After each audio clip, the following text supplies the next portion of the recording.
ഭയം പട്ടിണിയേക്കാൾ വലുതാണോ? അല്ലെന്ന് സ്വന്തം ജീവിതത്തിലൂടെ ലോകത്തോട് വിളിച്ചു പറയുകയാണ് ഗാസയിലെ ജനങ്ങൾ. കുഞ്ഞുങ്ങളും കൂടപ്പിറപ്പുകളും പട്ടിണി മൂലം മരിക്കാതിരിക്കാൻ വെടിക്കോപ്പുകളെയും മിസൈൽ ആക്രമണങ്ങളെയും ഭയക്കാതെ ഭക്ഷണത്തിനായി നെട്ടോട്ടമോടുകയാണ് ഇവിടുത്തെ ജനങ്ങൾ.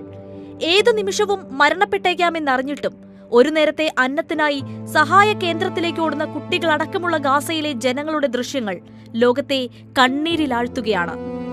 ഗാസയുടെ അന്നം നിഷേധിച്ചുകൊണ്ടാണ് ഇസ്രയേലിന്റെ പ്രതികാര നടപടി.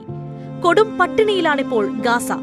ഒരു നേരമെങ്കിലും വിശപ്പടക്കണമെങ്കിൽ മണിക്കൂറുകളോളം കാത്തുനിൽക്കണം. കയ്യിൽ ഒഴിഞ്ഞ പാത്രവുമായി ഭക്ഷണ വിതരണം നടക്കുന്നിടത്തേക്ക് ഓടിയെത്തുന്നവരെ നിഷ്ഠൂരം കൊന്നൊടുക്കുന്നതും ഗാസയിലെ സ്ഥിരം കാഴ്ചയായി മാറിയിരിക്കുകയാണ്. മരണത്തെ ഭയക്കുന്നില്ലിപ്പോൾ ഇവിടുത്തെ ജനങ്ങൾ.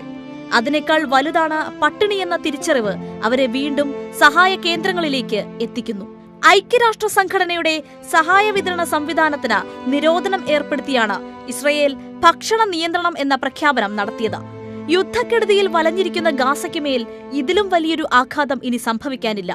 അതുവരെ ഗാസയിലെ ജനങ്ങൾക്കായി ഐക്യരാഷ്ട്ര സംഘടന എത്തിച്ചുകൊണ്ടിരുന്ന സഹായങ്ങൾ ഒഴിവാക്കിയാണ് അമേരിക്കൻ പിന്തുണയുള്ള ഇസ്രയേൽ സന്നദ്ധ സംഘടന ഗാസ ഹ്യൂമാനിറ്റേറിയൻ ഫൗണ്ടേഷൻ റഫയിൽ പെട്ടെന്ന് സഹായ വിതരണം ആരംഭിച്ചത്. പട്ടിണിയിൽ വലഞ്ഞു കിടന്നിരുന്ന റഫയിലെ ജനങ്ങൾ ഈ വിവരം അറിഞ്ഞപാടെ സഹായ വിതരണ കേന്ദ്രത്തിലേക്ക് ഇരച്ചെത്തിയത് മറ്റൊരു ദുരന്തത്തിന് കാരണമായി. ഭക്ഷണം ലഭിക്കുമെന്ന് കരുതി കമ്പിവേലികൾ എടുത്തുചാടി അകത്തേക്ക് ഓടിക്കയറിയ ജനങ്ങൾക്ക് നേരെ ഇസ്രയേൽ സൈന്യം നിറയൊഴിച്ചു. പെട്ടെന്നുണ്ടായ സൈന്യത്തിന്റെ ആക്രമണത്തിൽ 10 പേർക്കാണ് ജീവൻ നഷ്ടമായത്. 62ഓളം പേർക്ക് ഗുരുതരമായി പരുക്കേൽക്കുകയും ചെയ്തു. സഹായ വിതരണ കേന്ദ്രത്തിലേക്ക് അതിക്രമിച്ചു കടക്കാൻ ശ്രമിച്ചവരെ തടയാനായി മുന്നറിയിപ്പെന്നോളം ആകാശത്തേക്കാണ് തങ്ങൾ വെടിവെച്ചതെന്നായിരുന്നു സംഭവത്തിൽ ഇസ്രയേൽ സൈന്യത്തിന്റെ വിശദീകരണം. വെടിവെപ്പിൽ സ്ത്രീകൾക്കും കുട്ടികൾക്കുമടക്കം പരിക്കേറ്റിട്ടുണ്ടെന്നാണ് റിപ്പോർട്ടുകൾ. ഇസ്രയേൽ കടന്നാക്രമണത്തിന് മുൻപ് ഗാസ മുനമ്പിലേക്ക് ഐക്യരാഷ്ട്ര സംഘടന പ്രതിദിനം 600-ൽ പരം ട്രക്കുകളിൽ അവശ്യവസ്തുക്കൾ എത്തിച്ചിരുന്നു. എന്നാൽ ഐക്യരാഷ്ട്ര സംഘടനയുടെ സഹായത്തിന് ഇസ്രയേൽ മാസങ്ങൾ നീണ്ട സമ്പൂർണ്ണ ഉപരോധം ഏർപ്പെടുത്തിയതോടെ ഗാസയിലെ ജനങ്ങൾ കൊടും പട്ടിണിയിലേക്ക് കൂപ്പുകുത്തി.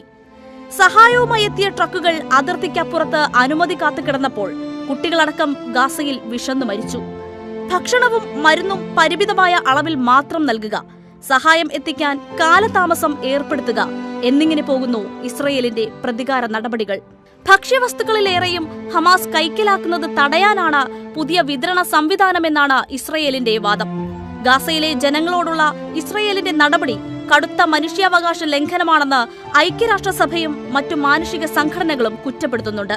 നാടൊട്ടുക്കും പട്ടിണിയും പരിവട്ടവുമായി വലയുമ്പോൾ രാഷ്ട്രീയ ആരോപണങ്ങൾ തുടരുകയാണ് ഇസ്രയേലും ഹമാസും. പട്ടിണിയാണ് ഇപ്പോൾ ഇസ്രയേലിന്റെ ആയുധമെന്ന ഹമാസും അതിർത്തി കടക്കുന്ന സഹായങ്ങൾ ഹമാസ് തട്ടിയെടുക്കുന്നെന്ന് ഇസ്രയേലും ആരോപിക്കുന്നു. ഇതിനിടയിൽ ഒട്ടിയ വയറും കയ്യിൽ ഒഴിഞ്ഞ പാത്രവുമായി സഹായ വിതരണ കേന്ദ്രങ്ങളിലേക്ക് ഓടുന്ന കുരുന്നുകൾ ലോകത്തിന്റെ കണ്ണീർ കാഴ്ചയായി മാറുകയാണ്. ഒരിക്കൽ കൂടി പറയട്ടെ, പട്ടിണിയേക്കാൾ വലുതല്ല മറ്റൊന്നും.